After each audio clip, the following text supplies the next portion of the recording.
వాళ్ళం ఈ డయాస్ మీద ఇద్దరు ఉన్నాం, నేను శ్రీరాములు. ఎదురుగా కూడా ఇంకొక మనిషి ఉన్నాడు. మొత్తం ముగ్గురం మనుషులు. 1వ మహాసభ నుంచి 1985 చింతకాలంలో జరిగిన మొదటి మహాసభ దగ్గర నుంచి ఈ మహాసభ వరకు మేమున్నాం. అలాగనే కమ్యూనిస్ట్ పార్టీ ఈ మండలంలో అనేకమైనటువంటి కత్తుల వంతెనల్ని దాటుకొని, నెత్తుటి ఏరులను దాటుకొని ఇంకా సజీవంగా ప్రవహిస్తున్నటువంటి కమ్యూనిస్ట్ పార్టీగా ఉండటం వెనక అమూల్యమైనటువంటి త్యాగం చేసినటువంటి నాయకులు, కార్యకర్తలు మీరందరూ ఉండబట్టే ఈ జిల్లాలో బలమైన కమ్యూనిస్ట్ పార్టీగా దీన్ని నిర్మించుకోవడానికి అవకాశం వచ్చింది. మనందరికీ తెలుసు, ఈ మండలంలో ఉన్నటువంటి 26 గ్రామాల్లో ఒక గ్రామాన్ని కమ్యూనిస్ట్ పార్టీ స్థాపించింది. గాంధీనగరం అనేటువంటి గ్రామం అంతకుముందు ఒక 25-30 సంవత్సరాలకు ముందు లేదు. పువ్వాడ నాగేశ్వరరావు గారు ఎమ్మెల్యే అయిన తర్వాత ఖమ్మంలో ఉన్నటువంటి సెటిలర్స్ కోసం మనం అక్కడ పందిలపల్లి, రామకృష్ణాపురంలో ఉన్నటువంటి వాళ్ళ భూముల్ని తీసుకొని ఒక గ్రామాన్ని ఏర్పాటు చేశాం. ఈ 26 గ్రామాల్లో కమ్యూనిస్ట్ పార్టీ ఇవాళ 11 గ్రామాల్లో సజీవంగానే ఉన్నది, ఒక బలమైన పార్టీగా ఉన్నది. 5 మంది గ్రామ పంచాయతీ సర్పంచులు ఈ పార్టీలో గెలిచి ఉన్నారు. అలాగనే ఇంకొక 4-5 గ్రామాల్లో పోటీ చేసి కానీ పోటీ చేయటానికి కానీ సిద్ధంగా ఉన్నటువంటి బలమైనటువంటి పార్టీగా చింతకాని మండలంలో కమ్యూనిస్ట్ పార్టీ ఉన్నది. 22 గ్రామాల్లో కమ్యూనిస్ట్ పార్టీ సభ్యులు ఉన్నారు. ఇంకా ఈ పార్టీని బలపరచుకోవాల్సినటువంటి అవసరం ఉన్నది, ఎక్కువ శ్రమ చేయాల్సినటువంటి అవసరం ఉన్నది. ఈ మండలాన్ని అభివృద్ధి చేసినటువంటి మొట్టమొదలు ఖమ్మం పట్టణానికి మనం దగ్గరగా ఉన్నప్పటికీ ఇక్కడ నుంచి రహదారి సౌకర్యాలు లేనటువంటి పరిస్థితి మండలానికి ఉండేది.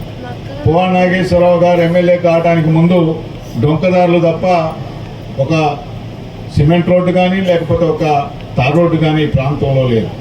మొట్టమొదలు ఎమ్మెల్యేగా పువ్వాడ నాగేశ్వరరావు గారు గెలిచిన తర్వాత మేము చిన్నమండలంలో చెప్తా కట్టించాం.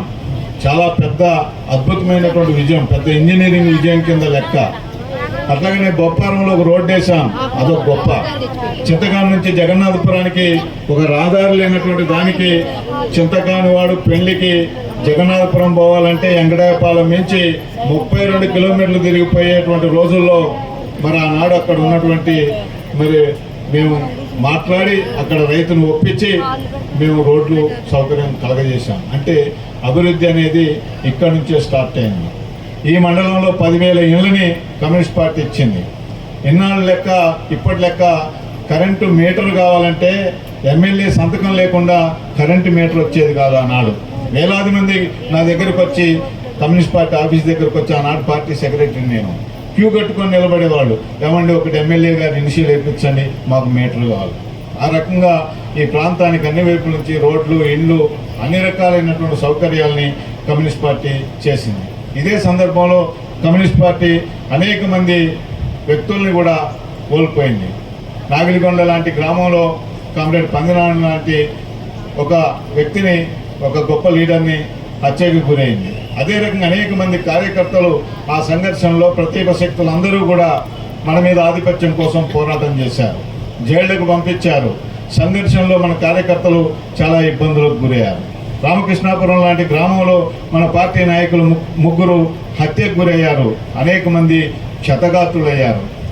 కొదుమూరు లాంటి ప్రాంతంలో ఇయాల్టికి కూడా మన మీద ఆధిపత్యం చేయడం కోసం కొన్ని ప్రత్యేక శక్తులు పోరాటం చేస్తూనే ఉన్నాయి. ఈ రకమైనటువంటి సంఘర్షణ పూరితమైనటువంటి వాతావరణంలో సజీవ కమ్యూనిస్ట్ పార్టీగా దీన్ని నిలబెట్టడం కోసం మనందరం, మన సహచరులు మనం కృషి చేస్తూ ఉన్నాం. ఈ గ్రామంలో మనం మహాసభ పెట్టాలని అనుకున్నాం. లచ్చగూడెం గ్రామంలో మహాసభ పెట్టడం ఏంటి అని చాలామంది ఇతర పార్టీ వాళ్ళు, మన పార్టీ వాళ్ళు కూడా ఆశ్చర్యాన్ని వ్యక్తం చేశారు. కానీ లచ్చగూడెం గ్రామానికి కమ్యూనిస్ట్ పార్టీకి ఒక అవినోభావ సంబంధం ఉంది. ఈ గ్రామంలో మొట్టమొదటి గ్రామ పంచాయతీ ఎలక్షన్ 1959లో జరిగితే మొదటి పంచాయతీ సర్పంచ్ కమ్యూనిస్ట్ పార్టీ అభ్యర్థి తన్నీరు లక్ష్మీనరసయ్య గారే గెలిచింది ఇక్కడ. ఆ తర్వాత కారణాంతరాల వలన అందరూ కలిసి ఒకే రాజకీయ పార్టీగా ఉండాల్సి వచ్చింది. 72లో కమ్యూనిస్ట్ పార్టీ ఈ గ్రామంలో మహమ్మద్ రజబెలి కోసం అందరూ కాంగ్రెస్ వాళ్ళందరూ కూడా వాళ్ళ గ్రూప్ మొత్తం కూడా ఓట్లు వేశారు. ఈ గ్రామంలో కాంగ్రెస్ పార్టీకి ఓటేస్తే 50 రూపాయలు జుర్మానా వేపిస్తామని ఈ తన్నీర్ లక్ష్మీనరసయ్య గారు సాటింపు వేపించి రజబెల్లి గారికి మొత్తం కూడా ఈ ఊళ్ళో ఉన్నటువంటి ఓట్లన్నీ కూడా వేపించారు. ఖమ్మం తాలూకాలో కమ్యూనిస్ట్ పార్టీ పునర్నిర్మాణం జరిగినప్పుడు మన పక్కన ఉన్నటువంటి రామకృష్ణాపురం గ్రామంలో మరి ఆయన చెట్టి లింగయ్య అని పార్టీ లీడర్ ఉండేవాడు. ఆయన గారు మీటింగ్కి వెళ్ళి ఏది రజబెల్లి అనే మీటింగ్లో ఆనాడు సిపిఎం రాష్ట్ర పార్టీ కార్యదర్శి మోటూరు హనుమంతరావు గారిని అడిగారు. రజబెల్లి రాడు, మేము పార్టీలో తీసేసినామని వాళ్ళు చెప్పారు. చుక్కలన్నీ ఉన్నాయి కానీ చంద్రుడు లేడు, రజబెల్లి లేని పార్టీలో మేము ఉండమని చెట్టిలింగయ్య గారు లేచి ఆయనకు పిలకుండేదట. పిలకను కొట్టి లేస్తే ఆయనతో పాటు బొమ్మిశెట్టి నారాయణ గారు, లేకపోతే మన పక్కన ఉన్నటువంటి చంద్రగాని గోపయ్య గారు, వీళ్ళందరూ లేచి బయటకు వచ్చారు. అంటే ఖమ్మం తాలూకా కమ్యూనిస్ట్ పార్టీ పునర్నిర్మాణంలో కూడా చింతకాని మండల కమ్యూనిస్ట్ పార్టీ యొక్క పాత్ర గణనీయమైనటువంటి పాత్ర ఉన్నది. అటువంటి పార్టీకి మనం వారసులం, నాయకులం. కాబట్టి కమ్యూనిస్ట్ పార్టీ కార్యక్రమాలు, కర్తవ్యాల్లో మన యొక్క పాత్రని నిర్వహించాలి. మనిషి పుట్టిన దగ్గర నుంచి చచ్చిపోయేటువంటి కాలం వరకు ఒక జీవన కాలం ఉంటుంది. ఈ జీవిత కాలం కొంతమందికి 50 సంవత్సరాలు ఉండొచ్చు, 100 సంవత్సరాలు ఉండొచ్చు, కొంతమందికి ఇంకా తక్కువ కాలం ఉండొచ్చు. ఈ కాలంలో మనుషులందరికీ కూడా అనేక రకాలైనటువంటి అవసరాలు ఉంటాయి. తిండి, బట్ట, చదువు, విద్య, వైద్యం, పని, ఈ రకమైనటువంటి అన్ని పనులు కూడా ఉంటాయి. ఈ పనులన్నింటినీ సక్రమంగా ఒకే రోజు సాధించుకోవడం కూడా సాధ్యం కాదు.